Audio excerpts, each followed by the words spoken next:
शुरुआत करते हैं दोस्तों आज के न्यूज़पेपर की हम भूगोल वाले हिस्से में मैप के साथ में। आज मैप के अंतर्गत हम देखने वाले हैं बेरिंग स्ट्रेट के बारे में। बेरिंग जल संधि, बेरिंग जल डमरू मध्य भी इसको बोला जाता है।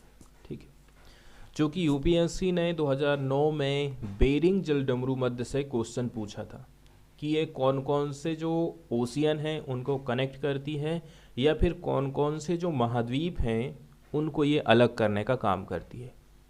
ठीक है, तो जो जल संधि होती है हमेशा ही दो जल राशियों को जोड़ने का काम करती है और इसकी जो शेप है डमरू के समान होती है। ये जो जल राशि आप देख रहे हैं बीच में सक्रिय है और इसके दोनों जो छोर हैं ऊपर और नीचे वाले जो डमरू के समान फैले हुए हैं। तो नीचे की तरफ हम देख रहे हैं नॉर्थ पैसिफिक ओशियन है और ऊपर की तरफ यदि हम जाते हैं नॉर्थ की तरफ तो आर्कटिक ओशियन पड़ता है। मतलब बेरिंग स्ट्रेट आर्कटिक महासागर और प्रशांत महासागर को कनेक्ट करती है। लेकिन ये अलास्का और रसिया, अलास्का हो गया अमेरिका वाला हिस्सा और ये हो गया रसिया का हिस्सा। ठीक है, इसका मतलब ये हो गया ये एशिया वाले हिस्से को अमेरिका वाला जो नॉर्थ अमेरिका है उसको अलग करने का काम करती है। अब बहुत ज़्यादा खास बातें तो इसके बारे में नहीं पूछी गई थी, खाली मोटी मोटी बातें पूछी गई थी, इसलिए देखा जाए ना तो हमें बहुत ज़्यादा इसके ऊपर फोकस करने की ज़रूरत नहीं है। लेकिन हमें ये ध्यान रखना है कि कौन कौन से महासागरों को ये जोड़ रही है और कौन कौन से महाद्वीपों को ये अलग कर रही है। जल संधि की जो औसत गहराई है वो 98 से लेकर के 164 फीट, मतलब 30 से लेकर के 50 मीटर है। और बेरिंग जल संधि का सबसे जो सकरा हिस्सा है वो मात्र 85 किलोमीटर चौड़ा है। अब सोचिए जो खाली जैसे सबसे सकरा हिस्सा आपको दिखाई दे रहा है वो भी 85 किलोमीटर चौड़ा है, मतलब ये बहुत बड़ा हिस्सा है। इसके बाद यदि हम बात करें तो कई सारे यहाँ पर द्वीप समूह भी पाए गए हैं।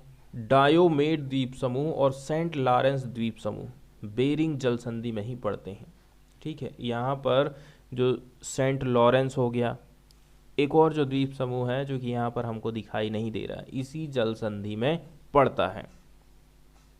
इसके साथ साथ में यूएस रूस की जो सीमा है बेरिंग जल संधि के माध्यम से जुड़ी हुई है। ये देखिए इंटरनेशनल डेट लाइन, ये बेरिंग जल संधि के माध्यम से ही रसिया और अमेरिका के बीच में यहाँ पर विभाजन किया गया है।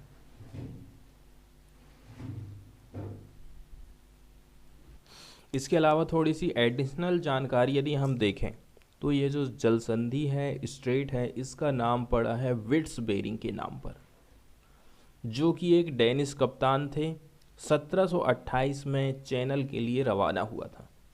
बेरिंग सागर के पानी का एक हिस्सा आर्कटिक महासागर में जल डमरू मध्य से होकर गुजरता है, लेकिन अधिकांश प्रशांत महासागर में लौट आता है। ये इसकी खास बातें हैं।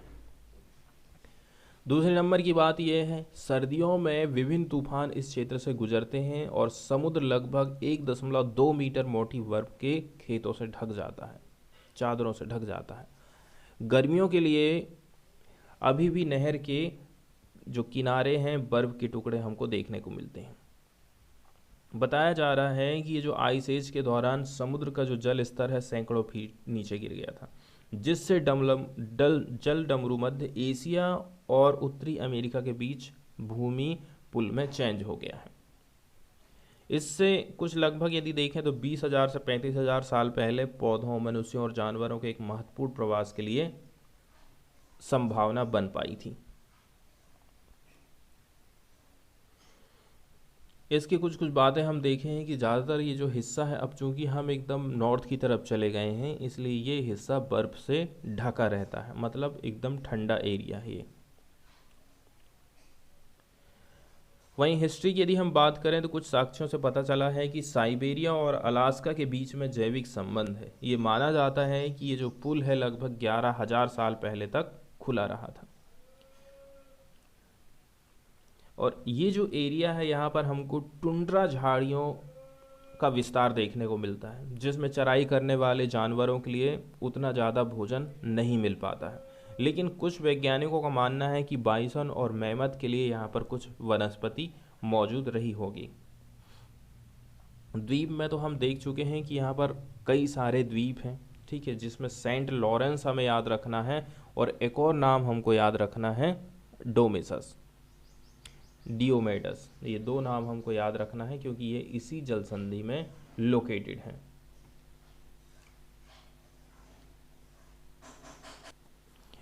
इसके अलावा यहाँ से एक इम्पॉर्टेंट पॉइंट निकल करके ये सामने आता है, ये जो बेरिंग स्ट्रेट है, बेरिंग की जो जल संधि है, और ये जो है, जो इंटरनेशनल तिथि रेखा है ना, अंतर्राष्ट्रीय तिथि रेखा के एकदम पैरेलल में पड़ती है।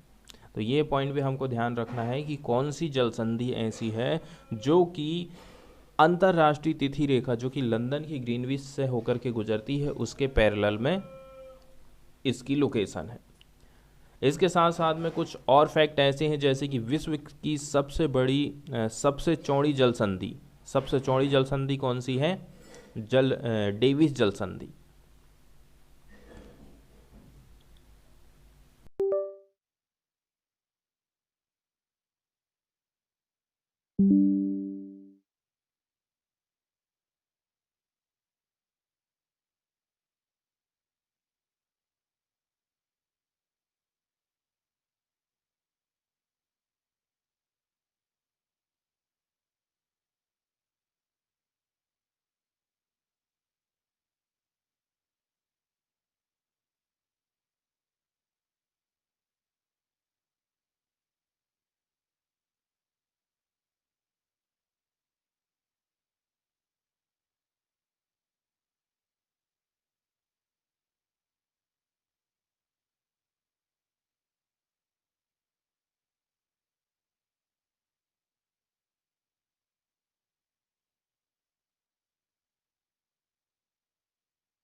इसके बाद वाली न्यूज़ हम देखने वाले हैं दोस्तों, directorate general of civil aviation से रिलेटेड। इसके नाम में सिविल एविएशन जुड़ा हुआ है। इसका मतलब ये है हमारा जो एविएशन सेक्टर है, हवाई उड़ान वाला, हवाई जहाज़ वाला जो सेक्टर है, उससे रिलेट ये करता है। DGCA ministry of civil aviation government of India के अंडर में काम करता है। डीजीसीए एक रेगुलेटरी बॉडी है, रेगुलेटरी संस्था कह सकते हैं आप, in the field of civil aviation. और इसका जो प्राथमिक उद्देश्य है, प्राथमिक तौर से ये डील करती है सेफ्टी से रिलेटेड इशू के ऊपर। डीजीसीए रिस्पॉन्सिबल माना जाता है एयर ट्रांसपोर्ट सर्विस के रेगुलेशन से संबंधित। ठीक है, इंडिया में कोई माल जा रहा है, इंडिया से माल जा रहा है, इंडिया के अंदर में जो ट्रांसपोर्ट हो रहा है उसके लिए भी ये रिस्पॉन्सिबल होता है। तो ये जो रेगुलेटरी बॉडी है ये इसलिए भी रिस्पॉन्सिबल है for the enforcement of civil air regulation. Civil air regulation का मतलब ये है जिसमें लोग बैठ कर के आना जाना कर रहे हैं, उससे रिलेटेड जो हवाई जहाज़ चल रही हैं उनका रेगुलेशन भी यही करता है। एयर सेफ्टी, एयर वर्दीनेस के स्टैंडर्ड क्या होंगे, ये सारी चीज़ें यही तय करता है। इसके अलावा ये कोऑर्डिनेट करता है all regulatory functions with the international civil aviation organisation. International civil organisation के साथ में कोऑर्डिनेट करके ये अपना काम करता है। वहीं हम ICAO की बात करें तो ये एक यूनाइटेड नेशंस की स्पेशलाइज्ड एजेंसी है जिसको इस्टेब्लिश किया गया था 1944 में। ठीक है, which laid the foundation for the standard and procedure for peaceful global air navigation। हमारी जो एयर नेविगेशन है वो बढ़िया रहे, इसके लिए कुछ स्टैंडर्ड तैयार करती है ये संस्था। तो टोटल इसके 193 मेंबर हैं, उनमें से इंडिया भी शामिल है। इसका हेडक्वार्टर है मॉन्ट्रियल कनाडा में। वहीं यदि हम DGCA के हेडक्वार्टर की बात करें तो ये लोकेटेड है नई दिल्ली में with regional office in various parts of India. छोटे मोटे ऑफिस भी इसके बनाए गए। इसके हेड होते हैं डायरेक्टरेट जनरल ऑफ एविएशन। अब हम न्यूज़ की यदि बात करें तो देखिए, अभी हाल ही में एक घटना घटित हुई थी कि जो एरोप्लेन है उसमें एक जो महिला है जो कि वहाँ की कर्मचारी हैं, उनके साथ में दुर्व्यवहार किया गया है। ठीक है, तो इस दुर्व्यवहार के ऊपर उस जो एयरलाइन है उसके ऊपर कुछ फाइन ठोका गया है DGCA के द्वारा, ऐसी ये न्यूज़ आई है। देख लेते हैं कौन कौन सी बातें इस न्यूज़ में हमको बताई गई हैं। एयर इंडिया को लग गया है 30 लाख रुपया का जुर्माना, पायलट सस्पेंड हो गया है over the mid air urination row. तो directorate general of civil aviation ने फ्राइडे के दिन इम्पोज किया है 30 लाख रुपया का फाइन एयर इंडिया को। इसके साथ साथ में सस्पेंड कर दिया है licence of a pilot in command for 3 months.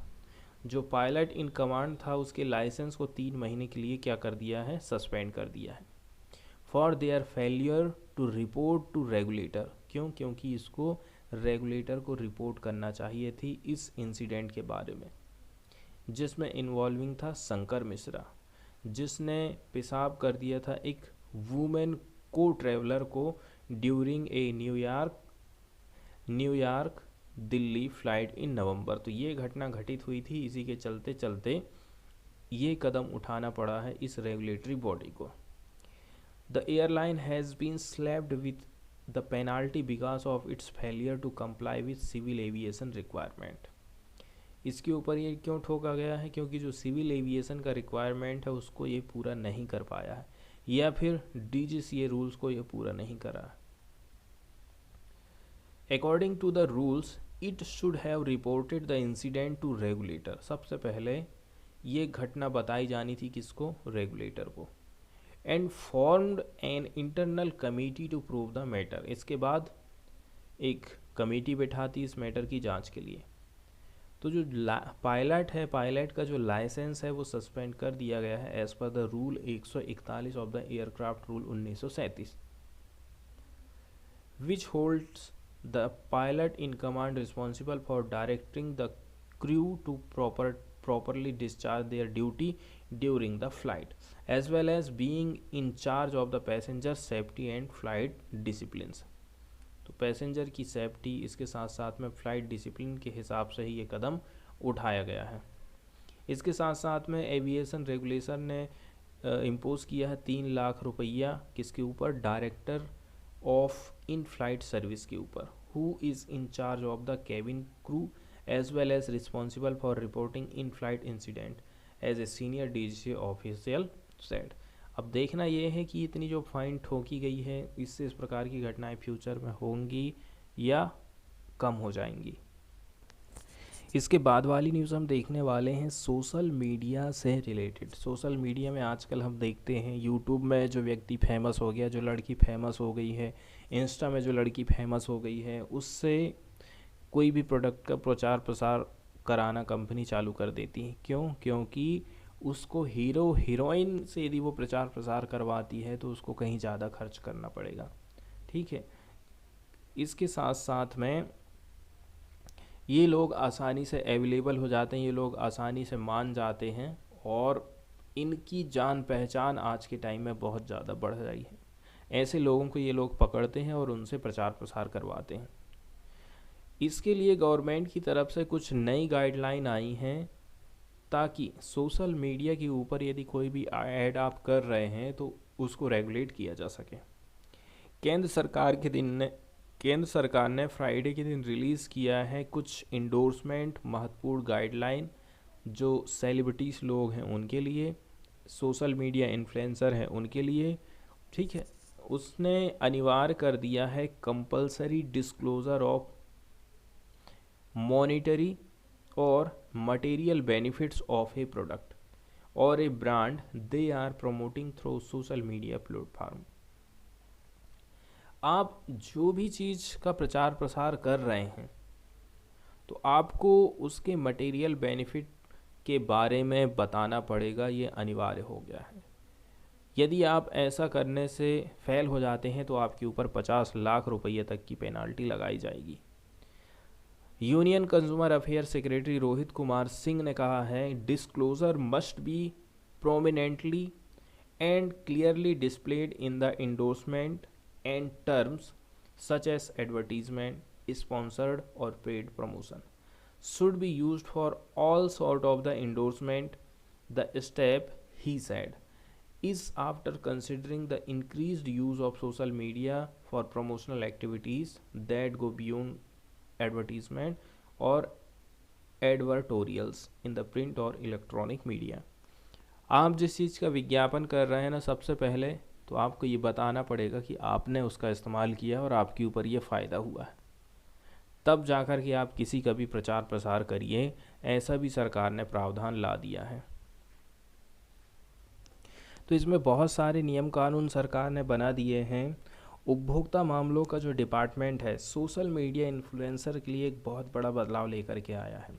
केंद्रीय उपभोक्ता संरक्षण प्राधिकरण सोशल मीडिया को प्रभावित करने वालों के लिए क्या करना है और क्या नहीं करना है के बारे में नए नए नियम कानून लेकर के आया है। नए दिशा जो निर्देश हैं इस इंडस्ट्री को रेगुलेट करेंगे और जो ब्रांड है उनके साथ अपने वित्तीय संबंधों का खुलासा नहीं करने पर संबंधित चैनल्स और सोशल मीडिया इन्फ्लुएंसर पर 50 रुपये तक का जुर्माना लगाया जाएगा। दूसरी बात यह है, जो नए नियम कानून हैं वो आने वाले 2 सप्ताह में लागू हो जाएंगे।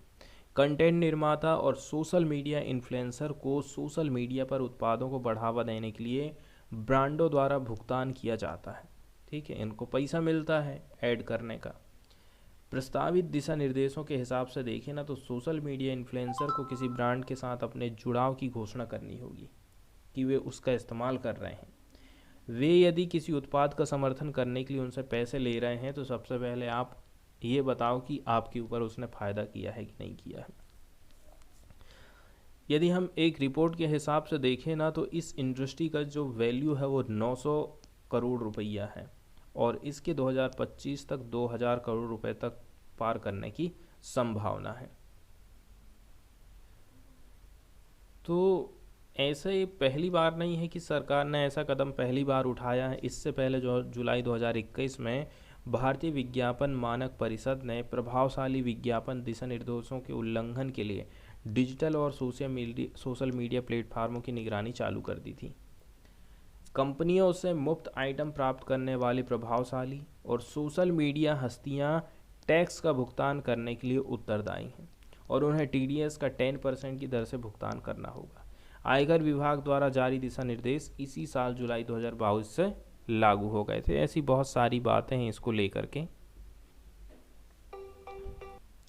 इसके बाद वाली न्यूज़ हम देखने वाले हैं फॉरेन वाले पेज से। तो फॉरेन वाले पेज में हम पार्टिकुलरली बात कर रहे हैं फ्रांस से।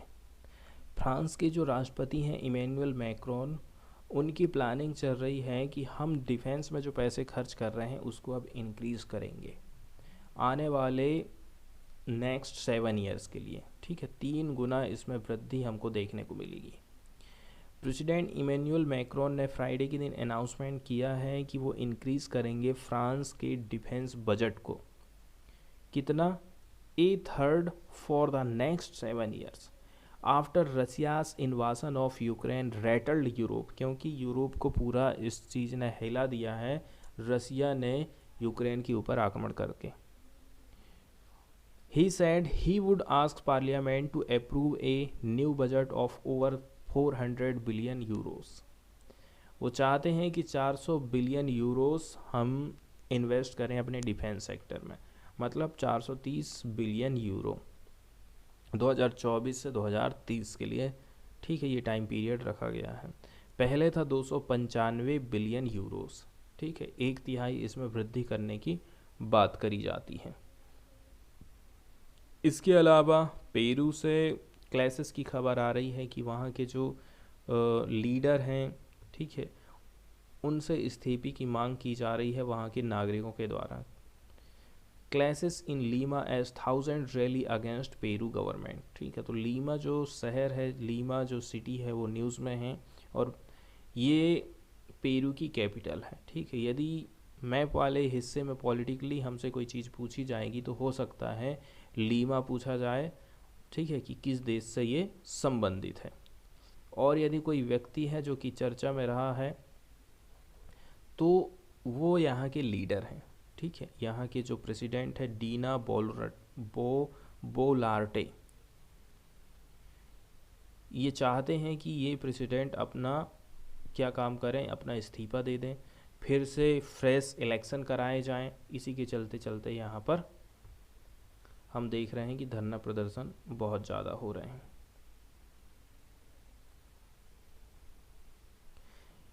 इसके बाद पाकिस्तान जो है रसिया से ऑयल ख़रीदने वाला है। ऑयल एंड गैस दोनों ही खरीदेगा रसिया से। अब चूँकि हम देख रहे हैं कि जब से युद्ध चालू हुआ है ना, यूरोप ने उतना ज़्यादा माल अब ख़रीदना चालू नहीं किया है जितना वो पहले ख़रीदता था। मतलब अपनी इंपोर्ट में उन्होंने क्या है, कटौती कर दिया है रसिया से, सैंक्शन लगा रहे हैं वो। इसके अलावा उन्होंने इसमें प्राइस कैप भी लगा दिया है। इसके चलते चलते रसिया को नुकसान हो रहा है। तो रसिया भी अब क्या करेगा, अपना माल किसी और कंट्री को बेचेगा। इसलिए वैसे भी पाकिस्तान के साथ में ठीक ठाक इसके रिलेशन चल रहे हैं। इसी के चलते चलते अब वो चाहते हैं कि हम गैस और जो तेल है वो रसिया से ही खरीदेंगे। इसके बाद तिब्बत से न्यूज़ आई है फॉरेन वाले पेज में ही। तिब्बत में जो भूस्खलन हुआ है इसके चलते चलते 28 लोगों की डेथ हो गई है। ठीक है, और लगभग 1000 जो रेस्क्यूअर्स हैं ना, इन्होंने ज्वाइन कर लिया है सर्च इफोर्ट के लिए। तो ये जो आप देख रहे हैं पहाड़ी एरिया है तिब्बत का, कई सारी जो बॉडी है ना फ्राइडे के दिन मिली हैं भूस्खलन के चलते चलते दबे हुए मलबे में। ठीक है, कई सारे व्हीकल दब गए हैं on highway tunnel in Tibet, rising the death toll to 28 लोगों की डेथ हो चुकी है, ऐसा सीसीटीवी ने रिपोर्टेड किया है। तो images from the scenes at the exit of the tunnel connecting Nyingchi showed half a dozen backhoes digging through deep snow। Over 1000 square join the effort. तो एक जो शहर है इसको हमें याद रखना है, नियांगची। ये ऐसी जगह है जिसके किनारे ये घटना घटित हुई है। इसका संबंध किससे है? तिब्बत से है। इसी प्रकार में पॉलिटिकल वाले मैप में हमसे चीज़ें पूछी जाती हैं कि कौन सा शहर किस देश से रिलेट करता है। दूसरी चीज़ें आती हैं जियोग्राफिक वाली, और तीसरी जो बाकी चीज़ें आती हैं वो पॉलिटिकली तौर पर पूछी जाती हैं। इसके बाद वाली जो न्यूज़ है वो हम देखने वाले हैं, फॉरेक्स रिजर्व इंक्रीज़ हुआ है। यदि हम 5 महीने का डाटा उठा करके देखेंगे ना तो उसमें सबसे हाई रहा है। इंडिया का जो फॉरेन एक्सचेंज रिजर्व है वो बढ़ गया है, अभी बढ़ करके हो गया $572 billion in the week through January 13, their highest level since early August last year, the Reserve Bank of India's statistical supplement showed on Friday। अब देखिए, $561.58 बिलियन, और यदि हम बात कर लें $524.52 बिलियन हिट इन अक्टूबर के महीने का डाटा ये रहा था, उसके बाद वाले महीने का डाटा ये रहा है। तो हम ये कह सकते हैं कि हमारा जो फॉरेक्स वाला रिजर्व है उसमें बढ़ोतरी देखने को मिली है। फॉरेक्स रिजर्व जिसको हम विदेशी मुद्रा भंडार भी कहते हैं। विदेशी मुद्रा भंडार का मतलब ये है सेंट्रल बैंक द्वारा विदेशी मुद्रा में सेव की गई संपत्ति से होता है। बॉन्ड, ट्रेजरी बिल और अन्य सरकारी जो सिक्योरिटी हैं वो इसमें आ जाती हैं। अधिकांश विदेशी मुद्रा भंडार अमेरिका डॉलर में हम सेव करके रखते हैं। भारत के विदेशी मुद्रा भंडार में क्या क्या शामिल है? विदेशी मुद्रा परिसंपत्तियाँ मतलब एसिड, इसके अलावा गोल्ड हम रखते हैं, एसडीआर रखते हैं, और अंतर्राष्ट्रीय मुद्रा कोष के पास रिजर्व ट्रेंच हम रखते हैं। तो ये सारी चीज़ें हैं जो कि हम अपने पास में रखते हैं। इसके अलावा फॉरेन एक्सचेंज रिजर्व से रिलेटेड कई सारी चीज़ें जिनको हमें देखना चाहिए। देखिए, फॉरेक्स रिजर्व जो होता है एसेट होता है जिसको मेंटेन किया जाता है मॉनेटरी अथॉरिटीज़ के द्वारा, ताकि हम चेक कर सकें हमारे बैलेंस ऑफ पेमेंट्स को। ठीक है, deal with the foreign exchange rate of the currency. इसके साथ साथ में फाइनेंशियल मार्केट में स्टेबिलिटी हम लाने के लिए इसको मेंटेन करके रखते हैं। आरबीआई एक्ट 1934, इसके साथ साथ में फॉरेन एक्सचेंज मैनेजमेंट एक्ट 1999 का संबंध है फॉरेन एक्सचेंज रिजर्व से। कंपोजिशन की यदि हम बात करें, इंडिया का जो फॉरेक्स रिजर्व है इसको हम 4 कैटेगरी में बांट कर सकते हैं। फॉरेन करेंसी एसेट, गोल्ड हो गया, स्पेशल ड्राइंग राइट हो गया, और reserve trenches of position. Purpose की यदि हम बात करें, हमारी जो रुपया में गिरावट होती है डॉलर के मुकाबले, उसको हम रोक सकते हैं। ठीक है, इसके अलावा to ensure that RBI has backup fund if the rupee rapidly devalued और बिकम ऑल टुगेदर इंसॉल्वेंट। इसका मतलब ये है कि यदि रुपया की कीमत एकदम से ही गिर जाती है तो आरबीआई के पास में बैकअप बना के रखना पड़ेगा। इसके अलावा हमें सपोर्ट में, ठीक है, हमें सपोर्ट मिल जाता है हमारे इंपोर्ट को, since all international transaction are settled in US dollar. मुझे कोई भी चीज़ बाहर से ख़रीदना है तो मेरे पास डॉलर होना चाहिए, इसीलिए मेरे जेब में विदेशी मुद्रा जितनी ज़्यादा रहेगी उतना ज़्यादा मेरा फ्यूचर सेफ रहेगा। इसलिए हम जो है फॉरेक्स रिजर्व को हमेशा बढ़ाने की बात करते हैं। To establish a good image for the country at the international level, thus helping in attracting foreign trade. International level पर यदि अपनी इमेज को बनाना है तो आपके जेब में क्या होना चाहिए? विदेशी मुद्रा होना चाहिए, तब जाकर के हमारे देश में फॉरेन इन्वेस्टमेंट आएगा। इसलिए ये सारी चीज़ें ध्यान में हमको रखना है। हमें हमेशा जो है फॉरेक्स रिजर्व को मेंटेन करके चलना पड़ता है। इसके बाद वाली न्यूज़ हम देखने वाले हैं बिजनेस वाले पेज से। बिजनेस वाले पेज में पार्टिकुलरली हम फोकस करेंगे एयरडाई के बारे में। हमारा जो इंश्योरेंस का सेक्टर है इसको 50,000 करोड़ रुपया 1 साल में देना पड़ेगा।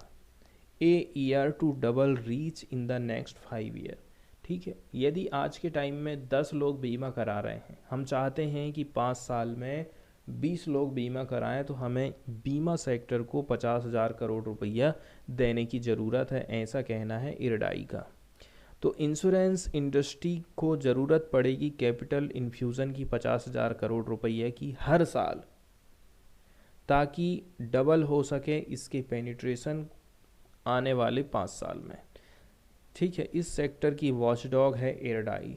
इरडाई जो है ये सारी चीज़ें अध्ययन करते रहती है कि अभी सेक्टर कैसा चल रहा है, सेक्टर में कौन कौन सी प्रॉब्लम्स हैं, ठीक है, और क्या क्या हम कर सकते हैं।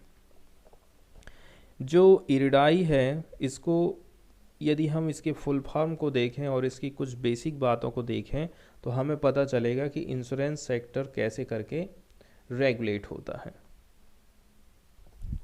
देखिए, इरडाई को हम शॉर्टकट में इरडा भी बोलते हैं। इरडा का मतलब है insurance regulatory and development authority, Hindi में कहें तो बीमा नियामक और विकास प्राधिकरण। इरडा और इरडाई दोनों एक ही चीज़ है, हमको कन्फ्यूज़न नहीं होना है। तो भारत के बीमा क्षेत्र को रेगुलेट करने के लिए सरकार ने सन 2000 में insurance regulatory and development authority IRDA की स्थापना करी थी। इरडा अधिनियम को सन 1999 में पारित किया गया था। इसके लिए एक अध्यक्ष रहता है और 5 सदस्यों की व्यवस्था की गई है। इसमें से 2 सदस्य पूर्णकालिक रहते हैं और 3 सदस्य अंशकालिक रहते हैं, जिनकी नियुक्ति और मनोनयन मतलब नॉमिनेशन भारत सरकार करती है। ये प्राधिकरण अपने मुख्यालय हैदराबाद से काम कर रहा है। इसका मुख्यालय कहाँ है? हैदराबाद, आंध्र प्रदेश में है। वर्तमान में भारत में कुल 57 बीमा कंपनी कार्यरत हैं, जिसमें 24 कंपनी जीवन बीमा और 33 कंपनियां गैर जीवन बीमा क्षेत्र में लगी हुई हैं। इनमें एक सार्वजनिक क्षेत्र की बीमा कंपनी है LIC, 4 हैं सार्वजनिक क्षेत्र साधारण बीमा कंपनियां और 2 हैं विशेष बीमा कंपनियां AICIL और ECGC। इसके अलावा एक सार्वजनिक क्षेत्र की पुनर्बीमा कंपनी है GICRE और 4 विदेशी पुनर्बीमा कंपनी शामिल हैं। भारत बीमा सेक्टर में 49% तक प्रत्यक्ष विदेशी निवेश की अनुमति देता है। वैसे देखा जाए ना तो 2019 के शुरू में सरकार ने इसको 100%